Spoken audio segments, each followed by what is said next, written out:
മമ്മൂക്കയുടെ കൂടെ ഒരു പടം ഇപ്പോൾ പ്ലാൻ ചെയ്യുന്നുണ്ട്. ഉന്മാദം ഡയറക്റ്റ് ചെയ്യുന്ന കിരൺദാസാണ്, എഡിറ്ററാണ്, ഷാഹിയാണ് എഴുതിയിരിക്കണേ. സോ ഓഫ് കോഴ്സ് ഇതൊരു പോലീസ് പടമാണ്.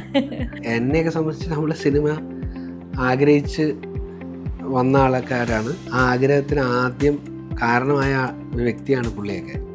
ലാൽ സാറാണേലും മമ്മൂക്കയാണേലും ഒക്കെ ഈ ഒരു രംഗത്തോട്ട് കൊണ്ടുവരാൻ കാരണമായ ഒരാളുടെ കൂടെ നിന്ന് അഭിനയിക്കുക എന്ന് പറയുന്നത് എന്നെ സംബന്ധിച്ച് ശരിക്കും ബ്ലസ്ഡ് ആയ ഒരു മൊമെന്റ് ആയിരുന്നു. റോസാപ്പൂ കൈകൾ തുപ്പാക്കി വിളയാടണം എന്ന് പറയുന്ന ഡയലോഗൊക്കെ, അതൊക്കെ ശ്യാം എഴുതി തന്ന ഡയലോഗ് തന്നെയാണ്. സർപ്രൈസ് ആയിട്ടാണ് അങ്ങനെ ഒരു ഹ്യൂമർ ചെയ്യാനുള്ള ഒരു ഇത് കിട്ടിയത്. ഇങ്ങനത്തെ വ്യത്യസ്ത വേഷങ്ങൾ ചെയ്യുമ്പോൾ അവർ തന്നെ എക്സിബിറ്റ് ചെയ്യുകയാണ്, അവർ പറയാതെ പറയുകയാണ് എനിക്ക് ഇതൊക്കെ ചെയ്യാൻ പറ്റും എന്ന് ഒരു ആർട്ടിസ്റ്റിന് പറയാൻ പറ്റുന്ന മേഖലകളെ ഇതൊക്കെ. സിനിമ മോഹങ്ങളെ ശരിക്കും എന്നെ പ്രോത്സാഹിപ്പിച്ചത് അമ്മയാണ്. ആദ്യം പഠിത്തം പിന്നെ മതി കണ്ടുപിടുത്തം എന്ന് പറഞ്ഞ പോലെ ശരിയാണ്. നോക്കുമ്പോൾ മാസം നോക്കുമ്പോൾ പോലീസ് പോലീസ് പോലീസ്, പക്ഷെ ഓരോ പോലീസും വെവ്വേറെ ആയാൽ നല്ലത്.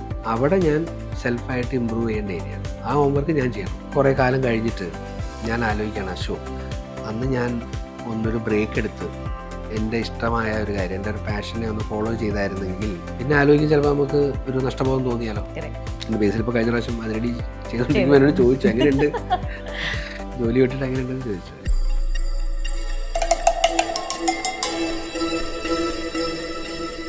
നെക്സ്റ്റ് അടുത്ത റിലീസ് വരുന്നത് ഉന്മാദമാണ്, ചാക്കോച്ചൻ്റെ കൂടെ. അപ്പോൾ ചാക്കോച്ചൻ്റെ കൂടെ ഐ തിങ്ക് ഫസ്റ്റ് മൂവി ചേട്ടൻ ചെയ്തത് നായാട്ടായിരുന്നു. അത് കഴിഞ്ഞിട്ട് അറിയിപ്പ്, കോമ്പിനേഷൻ സീൻസ് ഒക്കെ കൂടുതൽ വരുന്നത് അറിയിപ്പിലായിരുന്നു. അപ്പം ഹൗ ഇസ് ഉന്മാദം എങ്ങനെയുണ്ട് വർക്ക് ചെയ്യുമ്പോൾ? ചാക്കോച്ചൻ്റെ കൂടെ ഇപ്പോൾ മൂന്നാമത്തെ തൊട്ടായിരിക്കും.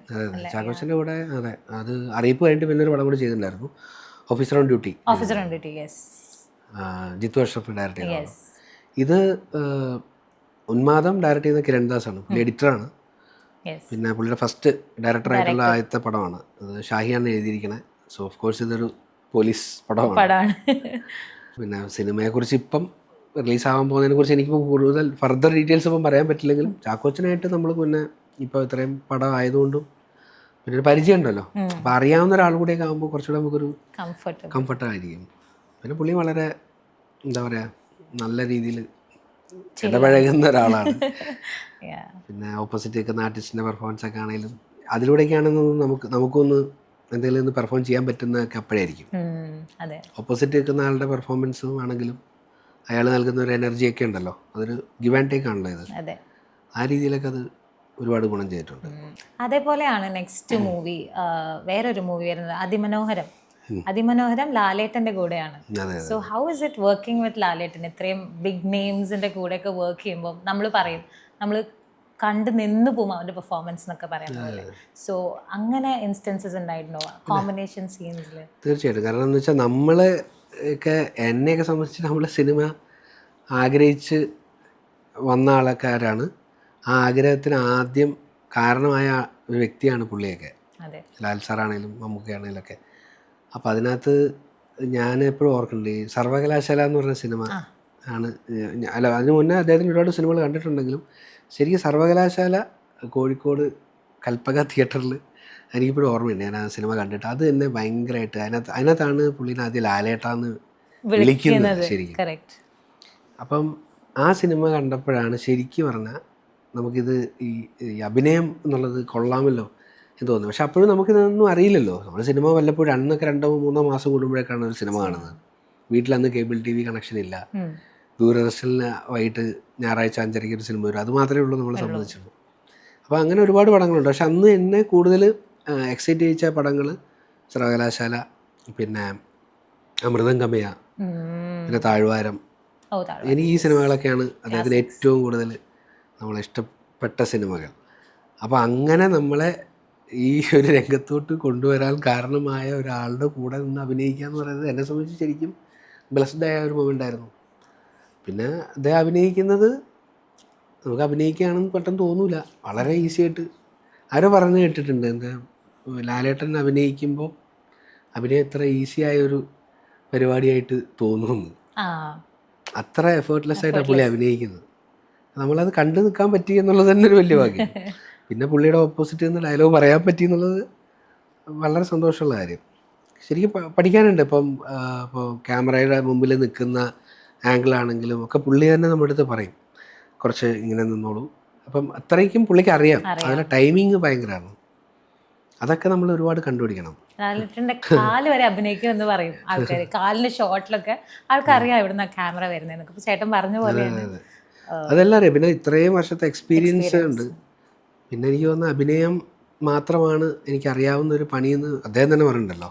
അപ്പോൾ അതിനകത്ത് പുള്ളി അത്രയും വെൽ വേഴ്സ്ഡാ. അതതിൻ്റെ കാര്യം. ശരിക്കും നമ്മളെപ്പോലുള്ള ആർട്ടിസ്റ്റിനൊക്കെ ഒരുപാട് പഠിക്കാൻ ഉള്ളതാണ്. ഇപ്പൊ ലാലേട്ടൻ്റെ കാര്യം പറഞ്ഞ പോലെ അഭിനയം മാത്രം ആണ് എനിക്കറിയാവുന്ന ജോലി എന്ന് പറയുന്നത്. ചേട്ടൻ അഭിനയം അല്ലെങ്കിൽ ചേട്ടൻ എന്തായിരുന്നു ചെയ്തിരുന്നത്? എന്താണ് ചേട്ടൻ പഠിച്ചത് ശരിക്കും? ഞാൻ ശരിക്കും മാനേജ്മെൻറ്റിൽ post graduate diploma in management from SCMS. അപ്പോൾ അത് 2003 പാസ് ഔട്ടാണ്. അത് കഴിഞ്ഞിട്ട് ഞാൻ സെയിൽസിലായിരുന്നു. ഓൾമോസ്റ്റ് ഒരു 23-24 ഇയേഴ്സോളം സെയിൽസ് ഫീൽഡിലായിരുന്നു. 23 years of sales. അപ്പോൾ അന്ന് പിന്നെ LGയിൽ വർക്ക് ചെയ്തിട്ടുണ്ട് ഒരു 4 മാസം, അല്ല 4 ഇയേഴ്സ്. പിന്നെ ലാസ്റ്റ് എൻ്റെ അസൈൻമെൻറ്റ് സാംസങ് മൊബൈലിൽ ആയിരുന്നു. സാംസങ് മൊബൈലിൽ ഏരിയ ബിസിനസ് മാനേജറായിരുന്നു ഓൾമോസ്റ്റ് ഒരു 13 വർഷം. അപ്പോൾ എൻ്റെ ലോങ്ങസ്റ്റ് ടെണർ ഒരു കമ്പനിയിൽ സാംസങ്ങിലായിരുന്നു. അപ്പോൾ സിനിമ അല്ലായിരുന്നെങ്കിൽ തീർച്ചയായിട്ടും ഞാൻ എൻ്റെ ഈ പറഞ്ഞ സെയിൽസ് സംബന്ധമായിട്ടുള്ള ജോലിയോട്ട് തന്നെ പോയേനെ. കാരണം നമുക്ക് അറിഞ്ഞ് അത്രയും വർഷത്തെ എന്താ പറയുക എക്സ്പീരിയൻസ് അതിലാണല്ലോ. പിന്നെ നമ്മൾ ഫർദർ ഒരു റിസ്ക് നമ്മൾ പിന്നെ വേറൊരാളോട്ട് പോവില്ല. അത് തന്നെയായിരുന്നിരിക്കാം എന്നാണെന്ന് എനിക്ക് തോന്നുന്നത്. അതന്നെ ഉണ്ടാവുള്ളൂ. അതേപോലെ ഭയങ്കര നോട്ടബിൾ ആയിട്ടുള്ള ഒരു ക്യാരക്ടറായിരുന്നു റൈഫിൾ ക്ലബിലെ പ്രൊഡ്യൂസറിന്റെ ഒരു ക്യാരക്ടർ. അതിന്റെ ട്രെയിലറിൽ പോലും ചേട്ടന്റെ നെറേറ്റീവിലാണ് അത് പോയത്. അത് എങ്ങനെ ഉണ്ടായിരുന്നു? അത് like how is it working വിത്ത്? അതും ഈ പറഞ്ഞ പോലെ നനച്ചിരിക്കാതെ കിട്ടിയാണ്. അത് മിലിന്ദ് എന്ന് പറഞ്ഞൊരു കാസ്റ്റിംഗ് ഡയറക്ടർ സുഹൃത്താണ്. അപ്പോൾ പുള്ളിയാണ് എന്നെ വിളിച്ചിട്ട് പറഞ്ഞിങ്ങനെ ഒരു പടം വരുന്നുണ്ട് ആഷിക്കേട്ടൻ്റെ, അതിനകത്ത് ഇങ്ങനെ ഒരു പ്രൊഡ്യൂസറിൻ്റെ മാനറിസംസ് ഒക്കെ നമുക്ക്. അപ്പം ഞാൻ പണ്ട് ഈ മിലിന്ദ്രിൻ്റെ അടുത്തൊക്കെ നമ്മളെ സാംസങ്ങിൽ വർക്ക് ചെയ്യുന്ന സമയത്തൊക്കെ ഉണ്ടായിരുന്ന പല ക്യാരക്ടേഴ്സ് നമ്മൾ ഡേ ടു ഡേ ലൈഫിൽ കാണുന്ന കുറേ പേരുണ്ടാവും. ഇപ്പോൾ ഡീലേഴ്സ് ആവട്ടെ, ഡിസ്ട്രിബ്യൂട്ടേഴ്സ് ആവട്ടെ. അപ്പോൾ ഇവരോടൊക്കെ നമുക്ക് നിരന്തരം സംസാരിക്കേണ്ടി വരും. ചില ആൾക്കാർക്ക് ചില പ്രത്യേക മാനറിസം, ചില സൗണ്ട് മോഡുലേഷനൊക്കെ ഉണ്ടാവുമല്ലോ. അപ്പോൾ അങ്ങനെ ഉള്ള 2-3 കുറേ ക്യാരക്ടേഴ്സിൻ്റെ ഇത് ഞാനിങ്ങനെ സംസാര മധ്യേ മിലിന്ദിൻ്റെ അടുത്തൊക്കെ പലപ്പോഴും പറയും. അപ്പോൾ മിലിന്ദ് എന്നെ വിളിച്ചിട്ട് പറഞ്ഞു, മിലിന്ദാണത് ഓർത്തതെന്നാണ് എനിക്ക് തോന്നുന്നത്. മിലിന്ദ് എൻ്റെ അടുത്ത് പറഞ്ഞു, ചേട്ടാ ഇങ്ങനത്തെ ഒരു ക്യാരക്ടറാണ്, ഒരു പ്രൊഡ്യൂസറാണ്. അപ്പം ഒരു സൂപ്പർ താരത്തിൻ്റെ ഡേറ്റ് എപ്പോഴും ഉണ്ട്. ആ സൂപ്പർ താരത്തിന് വെച്ച് 2-3 ഹിറ്റുകളൊക്കെ ഉണ്ടാക്കി. അപ്പോൾ പുള്ളിയും പൈസക്കാരനൊക്കെ ആയി. അപ്പോൾ ഒരു ചെറിയ വിധേയത്വമൊക്കെ ഉണ്ട്. അപ്പോൾ അയാളെ ഇങ്ങനെ പൊന്നുപോലെ കൊണ്ടുവരുന്നൊരു പ്രൊഡ്യൂസർ. അപ്പോൾ നമുക്ക് ഏതെങ്കിലും അന്ന് ഞാൻ എൻ്റെ ഒരു സാംസങ്ങിലുള്ളൊരു സുഹൃത്തുണ്ട്, പുള്ളി ഒരു സാംസങ് ഡിസ്ട്രിബ്യൂട്ടറാണ്. അപ്പം പുള്ളിയുടെ ചില മാനറിസംസ് ഇതിനകത്തോട്ട് വെറുതെ ഒന്നിങ്ങനെ എന്താ പറയുക ചേർത്ത് വെക്കാൻ നോക്കി. അപ്പോൾ അതിനകത്തുള്ള ഡയലോഗൊക്കെ പുള്ളിയുടെ ചില കൈ കൊണ്ടുള്ള ആക്ഷൻസൊക്കെ ഇങ്ങനെ പറഞ്ഞിട്ട് ഇങ്ങനെ വെക്കുന്ന അതൊക്കെ അദ്ദേഹത്തിൻ്റെയാണ്. അപ്പം പക്ഷേ ആ ഡയലോഗുകളും അതിനകത്ത് 2-3 ഡയലോഗ്സൊക്കെ ഉണ്ട്. അതൊക്കെ കുറച്ചുകൂടെ അന്ന് ആ സമയത്ത് കുറച്ചുകൂടെ ഒക്കെ ആൾക്കാർക്ക് ഇഷ്ടപ്പെട്ടു. രക്തരൂക്ഷിതം, അക്രമനിമിടം, പിന്നെ എന്താണ് ആ ഷാജഹാൻ്റെ കയ്യിൽ റോസാപ്പൂ കൈകളിൽ അല്ലേ തുപ്പാക്കി വിളയാടണം എന്ന് പറയുന്ന ഡയലോഗൊക്കെ അതൊക്കെ ശ്യാം എഴുതി തന്ന ഡയലോഗ് തന്നെയാണ്. പക്ഷെ അപ്പം അതിനകത്ത് നമുക്ക് വളരെ എന്താ പറയുക സർപ്രൈസ് ആയിട്ടാണ് അങ്ങനെ ഒരു ഹ്യൂമർ ചെയ്യാനുള്ള ഒരു ഇത് കിട്ടിയത്. എനിക്ക് ഇപ്പം നിങ്ങൾ നേരത്തെ പറഞ്ഞല്ലോ ഞാൻ കണ്ടാൽ ഭയങ്കര ഭീകരനായിട്ടൊക്കെ തോന്നുമെങ്കിലും നമ്മളങ്ങനെ അത്ര സ്വീറ്റ് അല്ല എങ്കിൽ പോലും ഞാനങ്ങനെ ഇത്തിരി സോഫ്റ്റായിട്ട് സംസാരിക്കുന്ന ഒരാളാണെന്നാണ് എൻ്റെ ഒരു വിശ്വാസം. അപ്പം വല്ലപ്പോഴും ഇങ്ങനെ കിട്ടുമ്പോൾ ഒരു രസമാണല്ലോ. മറ്റെപ്പോഴും ഇങ്ങനെ ഒരു ഗൗരവവേഷം അല്ലാതെ വല്ലപ്പോഴും ഇതൊക്കെ ചെയ്യണ്ടേ. ആ നിലയ്ക്ക് ആ വേഷം നമ്മളെ സംബന്ധിച്ച് ഭയങ്കര റിലീഫായിരുന്നു. ഹ്യൂമർ ഇൻഫ്യൂസ്ഡ് ആയിട്ടുള്ള ഒരു ക്യാരക്ടർ. അത് നമ്മൾ ആസ് ആൻ ആർട്ടിസ്റ്റ് എല്ലാവരും ഇങ്ങനത്തെ വ്യത്യസ്ത വേഷങ്ങൾ ചെയ്യുമ്പോൾ അവർ തന്നെ എക്സിബിറ്റ് ചെയ്യുകയാണ്, അവർ പറയാതെ പറയുകയാണ് എനിക്ക് ഇതൊക്കെ ചെയ്യാൻ പറ്റും എന്ന് ഒരു ആർട്ടിസ്റ്റിന് പറയാൻ പറ്റുന്ന മേഖലകളാണ് ഇതൊക്കെ. നമുക്ക് ഇന്ന വേഷം മാത്രമല്ല എന്ന് നമ്മൾ പറയാതെങ്കിലും പറയണമല്ലോ. അതെ. അപ്പം ഈ തിരക്കിനിടയിലൊക്കെ ഫാമിലി എവിടെയാ ശരിക്കും? ഇപ്പം ചേട്ടൻ കാലിക്കറ്റിലായിരുന്നോ? കാലിക്കറ്റിലായിരുന്നു ഞാൻ പ്രീ ഡിഗ്രി വരെ പഠിച്ചത്. സ്കൂൾ ഡേയ്സ് പ്രീ ഡിഗ്രി വരെ. ഇപ്പോഴത്തെ +2 പഴയ പ്രീ ഡിഗ്രി മനസ്സിലായോ? ആ കാലഘട്ടം അല്ല അത്ര പഴയതല്ല ഞങ്ങൾ. എന്നാലും ശരിക്കും ഞങ്ങൾ കൊല്ലത്തുകാരാണ്, കൊട്ടാരക്കരയാണ് സ്ഥലം. എൻ്റെ അച്ഛനും അമ്മയും ടീച്ചേഴ്സായിരുന്നു കോഴിക്കോട്. അങ്ങനെ കുറേ കാലം കോഴിക്കോടായിരുന്നു. പിന്നെ എനിക്ക് ഒരു ബ്രദർ സിസ്റ്ററുണ്ട്, അവർ ട്വിൻസായിരുന്നു. അതിനായിട്ട് ഒരു 7 വയസ്സുള്ളതാണ്. അപ്പോൾ അവരൊക്കെ എല്ലാവരും സെറ്റിലായി. ബ്രദർ ട്രിവാൻഡ്രത്താണ്, അവിടെ സെറ്റിലായി. പിന്നെ സിസ്റ്ററും എറണാകുളത്ത് തന്നെ സെറ്റിലാണ്. ഞാനും എറണാകുളത്ത് തന്നെയാണ്. ഇപ്പം അച്ഛനും അമ്മയും ഇടയ്ക്ക് ഇവിടെ വരും. എനിക്ക് ഷൂട്ടുള്ള സമയത്തൊക്കെ വരും. ഇവിടെ വരും. പിന്നെ മക്കൾ 2 പേരുണ്ട്. അപ്പം അവർക്കും കൂടെ ഒരു കംഫർട്ടായിരുന്ന രീതിയിൽ പോകണം എന്നുള്ളതുകൊണ്ട് അവർ വരും. പിന്നെ ആദ്യമൊക്കെ സിനിമ മോഹങ്ങളെ ശരിക്കും എന്നെ പ്രോത്സാഹിപ്പിച്ചത് അമ്മയാണ്. അച്ഛൻ അന്ന് അത്ര വലിയ താല്പര്യമൊന്നും ഉണ്ടായിരുന്നു. എന്നാൽ വിരോധവുമില്ല. പക്ഷേ പഠിത്തം ആദ്യം പഠിത്തം പിന്നെ മതി കണ്ടുപിടുത്തം എന്ന് പറഞ്ഞ പോലെ അച്ഛൻ ആദ്യം അതിനകത്തായിരുന്നു ജോലിയൊക്കെ മേടിക്കണം എന്നുള്ള അതിനകത്തായിരുന്നു. തെറ്റ് പറയാൻ പറ്റില്ലല്ലോ, ഓഫ് കോഴ്സ്. അപ്പോൾ അതുകൊണ്ട് തന്നെ ഞാൻ പിന്നെ കുറച്ച് കാലം പഠിച്ചിറങ്ങി ജോലി ചെയ്ത് അങ്ങനെ തന്നെ പോയി. പിന്നെ ബ്രദർ അവൻ ശരിക്കും അനിമേറ്ററാണ്, വിഷ്ണു പീതാംബരൻ എന്ന പേര്. അപ്പം അവനിതുപോലെ എന്നെ ഒരുപാട് മോട്ടിവേറ്റ് ചെയ്ത ആളാണ്, സിസ്റ്ററും. അപ്പോൾ ആദ്യം അമ്മ, പിന്നെ ബ്രദർ, പിന്നെ സിസ്റ്റർ, പിന്നെ ബ്രദറിലോ, അവരൊക്കെയാണ് എന്നെ ഏറ്റവും കൂടുതൽ സപ്പോർട്ട് ചെയ്തത്. പക്ഷെ അവർ ആദ്യമായിട്ട് ചേട്ടനെ ഓൺ സ്ക്രീൻ കാണുമ്പോൾ അവർക്ക് അത് അത് പ്രത്യേകിച്ച് മക്കൾക്ക് 2 പേർക്കും ഭയങ്കര, അച്ഛനും അമ്മയ്ക്കും ആണ്. അവർ അച്ഛനും അമ്മയും പ്രത്യേകിച്ച് എൻ്റെ ഏത് സിനിമ ഇറങ്ങിയാലും കൊട്ടാരക്കരയാണ് അവരുള്ളതെങ്കിൽ അവർ ആദ്യ ദിവസം തന്നെ പോകും. ചിലപ്പോൾ ഞാൻ കാണുന്നതിന് മുമ്പ് ചിലപ്പോൾ അവർ കണ്ടിട്ടുണ്ടാവും. ഞാൻ അധികവും പടം ഇറങ്ങിയാൽ സെയിം ഡേ ഒരു ഈവനിങ് ഷോയ്ക്കോ അല്ലെങ്കിൽ നെക്സ്റ്റ് ഡേക്കോ ഒക്കെ ആയിരിക്കുമ്പോൾ അധികം മക്കളായിട്ടാണ് പോകാറുള്ളത്. അപ്പോൾ അച്ഛനും അമ്മയ്ക്കും അത് നമ്മളെ കാണുമ്പോഴേ, അച്ഛൻ പണ്ട് ഞാൻ ആലോചിക്കും, അച്ഛൻ അങ്ങനെ വലിയ താല്പര്യം പ്രകടിപ്പിക്കാതിരുന്ന ആൾ പിന്നെ നമ്മളെ സിനിമ കണ്ടിട്ട് അച്ഛൻ കൊള്ളാം, നോക്കിയൊക്കെ ചെയ്താൽ മതി, നല്ല സിനിമകളൊക്കെ ചെയ്യും എന്നൊക്കെ പറയും. സന്തോഷമാണ് അവർക്ക്.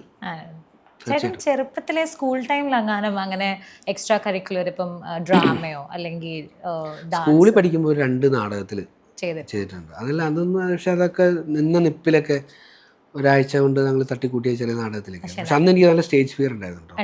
നല്ല സ്റ്റേജ് ഫിയർ ഉണ്ടായിരുന്നു. എനിക്ക് ഭയങ്കരമായിട്ട് നാണവും ഭയങ്കര പേടിയായിരുന്നു സ്റ്റേജിൽ കയറാൻ. അന്ന് തന്നെ കൂട്ടുകാരെല്ലാം കൂടെ ആളെ തേക്കാൻ വേണ്ടിയിട്ടൊക്കെയാണ് എന്നെയൊക്കെ കയറ്റിയത്. അത് ഞാൻ ഹൈസ്കൂളിൽ പഠിക്കുന്ന സമയത്ത്. പിന്നെ എനിക്ക് കുറച്ചത് മാറി ഞാൻ ഡിഗ്രിക്ക് പഠിക്കുന്ന സമയത്ത് ഞാനിങ്ങനെ കോളേജിലുള്ള ചില ടീച്ചേഴ്സിനെയൊക്കെ ഇമിറ്റേറ്റ് ചെയ്യുമായിരുന്നു. അപ്പോൾ എൻ്റെ ഒരു സാറുണ്ടായിരുന്നു, സത്യനാരായൺ സാർ, എൻ്റെ ഇംഗ്ലീഷ് ലെക്ചറായിരുന്നു. പുള്ളിയാണ് എന്നെ അത് കൂടുതൽ മോട്ടിവേറ്റ് ചെയ്തത് ഞാൻ പഠിക്കുന്ന സമയത്ത്. പിന്നെ ആ ബാച്ചും, ഞാൻ BBA MG യൂണിവേഴ്സിറ്റിയിൽ പഠിക്കുമ്പോൾ കോന്നിയിൽ കോളേജിലാണ് പഠിച്ചത്, SM കോളേജിലാണ് പഠിച്ചത്. അത് MG യൂണിവേഴ്സിറ്റിയുടെ അവിടെ വരുന്ന, അതിനകത്ത് വരുന്ന അഫിലിയേറ്റഡ് ആയിട്ടുള്ള കോളേജാണ്. അപ്പോൾ ആ ബാച്ച് സത്യം പറഞ്ഞാൽ എന്നെ ഭയങ്കരമായിട്ട് ഇത് ചെയ്തിട്ടുണ്ട്. കാരണം ഭയങ്കരമായിട്ട് മോട്ടിവേറ്റ് ചെയ്തിട്ടുണ്ട്. പിന്നെ ഞാൻ MBA ഇവിടെ SEMS പഠിക്കുന്ന സമയത്ത് ആ ബാച്ചും, അത് ഞങ്ങൾ ബ്രാൻഡ് വാസിനൊക്കെ പോകുമായിരുന്നു, ഈ കോളേജ് മാനേജ്മെൻറ്റ് ഇവൻറ്റിനൊക്കെ പോകുമ്പോൾ. അപ്പോൾ അതിനകത്ത് സ്റ്റേജിൽ ഓൺ സ്റ്റേജ് നമ്മൾ ചില ആഡ് പെർഫോം ചെയ്ത് കാണിക്കണം. അപ്പോൾ അതൊക്കെ ഇതിനകത്തേക്കുള്ള ചെറിയ വഴിമരുന്നുകളാണ്. ചെയ്യണം എന്നുള്ളത് ആഗ്രഹം കൂടുതൽ വരികയും പിന്നെ പതിയെ MBA ഒക്കെ ആയപ്പോഴേക്കും പിന്നെ കുറേയൊക്കെ സ്റ്റേജ് ഫിയർ പോയി. കാരണം പ്രസൻറ്റേഷൻസ് ഒക്കെ കുറേ ഉണ്ടാവും. അതുകൊണ്ട് അതൊക്കെ നമ്മളെ ഹെൽപ്പ് ചെയ്തു. ഇപ്പം കൂടുതലും ചെയ്തേക്കുന്ന പോലീസ് ക്യാരക്ടേഴ്സ് ആണ്. സോ ഡു യു തിങ്ക് ചേട്ടൻ ഇങ്ങനെ ടൈപ്പ് കാസ്റ്റ് ചെയ്യപ്പെടും, അല്ലെങ്കിൽ do you have that fear that you'll be typecasted in just particular roles? See, as an artist to an extent I have that feel എന്നുള്ളതാണ് സത്യം. പക്ഷെ എന്നാലും ഞാൻ വിചാരിക്കുന്നതെന്ന് വെച്ചാൽ, അപ്പം ഞാൻ നേരത്തെ പറഞ്ഞാൽ നമുക്ക് വരുന്ന റോളുകളിൽ നിന്ന് നമുക്ക് ചെയ്യാൻ പറ്റുന്നതേ നമുക്ക് ചെയ്യാൻ പറ്റുള്ളൂ. അപ്പോൾ വലുതായിട്ട് ചൂസ് ചെയ്യാൻ പറ്റുമോ വെച്ചാൽ ഇല്ല എന്നുള്ളതാണ് സത്യസന്ധമായ ഉത്തരം. പിന്നെ ചെയ്യാൻ പറ്റുന്നത് എനിക്ക് തന്നെയാണ്. അതായത് ഞാനിപ്പോൾ ഒരു പൊളിറ്റീഷ്യൻ്റെ ക്യാരക്ടർ വരുമ്പോൾ പരമാവധി ഞാൻ ചെയ്യേണ്ടതും ഞാൻ ശ്രദ്ധിക്കേണ്ടതുമായിട്ടുള്ളൊരു കാര്യം എന്നോട് തന്നെ നമ്മൾ പറയാമെന്ന് അറിയില്ലേ, അതിൽ എന്ത് വ്യത്യസ്തത കൊണ്ടുവരാമെന്ന് നമുക്ക് ചെയ്യാൻ പറ്റുള്ളൂ. അല്ലേ? ശരിയാണ്. നോക്കുമ്പോൾ പോലീസ്. പക്ഷേ ഓരോ പോലീസും വെവ്വേറെ ആയാൽ നല്ലത്. അവിടെ ഞാൻ സെൽഫായിട്ട് ഇമ്പ്രൂവ് ചെയ്യേണ്ട ഏരിയയാണ് എന്നാണ് ഞാൻ വിചാരിക്കുന്നത്. അതെ, ആ ഹോംവർക്ക് ഞാൻ ചെയ്യണം. അപ്പോഴേ ഉള്ളൂ അങ്ങനത്തെ ഫീലിംഗ് ഇല്ലാതിരിക്കും. ഇപ്പോൾ ചാക്കോച്ചൻ്റെ കൂടെ അഭിനയിച്ച പോലെ തന്നെ ഏറ്റവും കൂടുതൽ അത് കഴിഞ്ഞിട്ട് അഭിനയിച്ചിട്ടുള്ളത് ഐ തിങ്ക് ബേസിലേട്ടൻ്റെ കൂടെയാണ്. ലൈക്ക് ഇപ്പോൾ പാൽത്തു ജാൻവർ, ലെറ്റ്സ് സേ, പിന്നെ അതിരടി, റീസെന്റ് പൊന്മാൻ. അപ്പം how is it working with him? Like എങ്ങനെയാണ് നിങ്ങളുടെ ഓൺ സ്ക്രീൻ കെമിസ്ട്രി പോലെ തന്നെയാണോ ഓഫ് സ്ക്രീനും? ശരിക്കും ബേസിനോട് ആദ്യം അഭിനയിച്ച മനോഹരാണ്. 1-2 സീനിലും കണ്ടേ ഉള്ളൂ ഒരുമിച്ച് വന്നിട്ടുള്ളൂ. പിന്നെ അത് കഴിഞ്ഞിട്ട് കുറേ കാലത്തിന് ശേഷമാണ് പാൽത്തു ജാൻവർ ചെയ്യുന്നത്. ശരി, പാൽത്തു ജാൻവറിൽ വെച്ചിട്ടാണെങ്കിൽ കുറച്ചുകൂടെ പരിചയപ്പെടുന്നതും ഒക്കെ.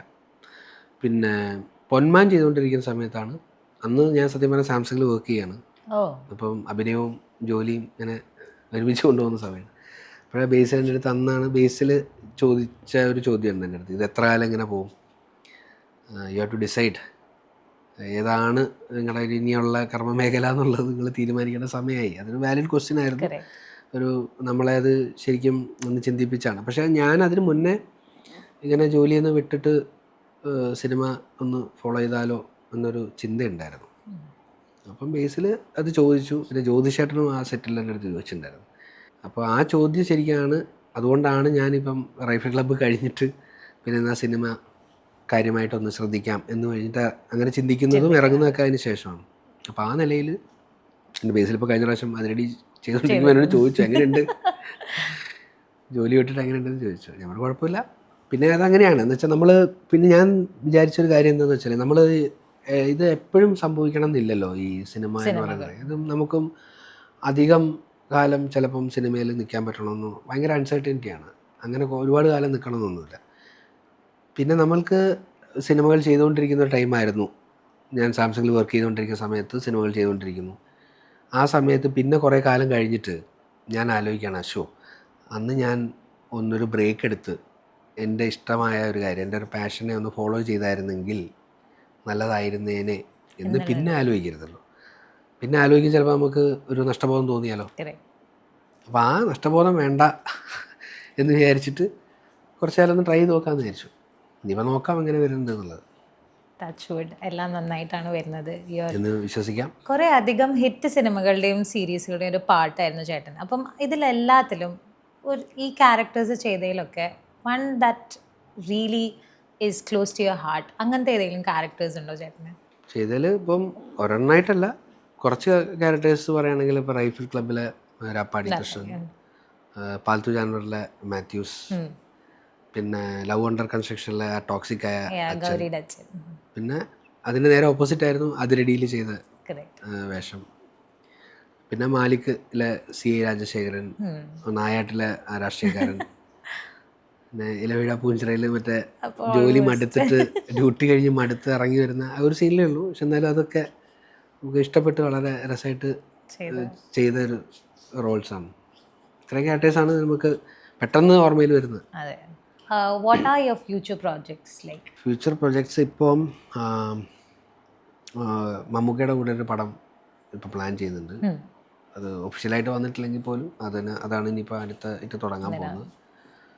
പിന്നെ 1-2 സബ്ജക്ട്സുകൾ ഇതുപോലെ ഇങ്ങനെ അനൗൺസ് ചെയ്യാൻ അവരെന്നെ അനൗൺസ് ചെയ്തിട്ടില്ല. അപ്പോൾ പിന്നെ ഞാനത് പറഞ്ഞിട്ട് കാര്യമില്ലല്ലോ. അല്ല, ഇപ്പം എൻ്റെ ഷൂട്ട് നടന്നുകൊണ്ടിരിക്കുന്ന അതിമനോഹരാണ്. അപ്പോൾ അത് കഴിഞ്ഞിട്ട് പിന്നെ എന്താ പറയുക, ഇത് പിന്നെ സിനിമകൾ വരുന്ന മുറയ്ക്ക് വരട്ടെ, അപ്പം നോക്കാം. അപ്പം ഓൾ ദി ബെസ്റ്റ് ചേട്ടാ for your future projects. And ഇനിയും ബിഗ് സ്ക്രീനിൽ ചേട്ടനെ ത്രൂ ഔട്ട് കാണട്ടെ എന്ന് വിഷ് ചെയ്യുന്നു. Thank you so much. ദൈവം അനുഗ്രഹിക്കട്ടെ. Thank you very much.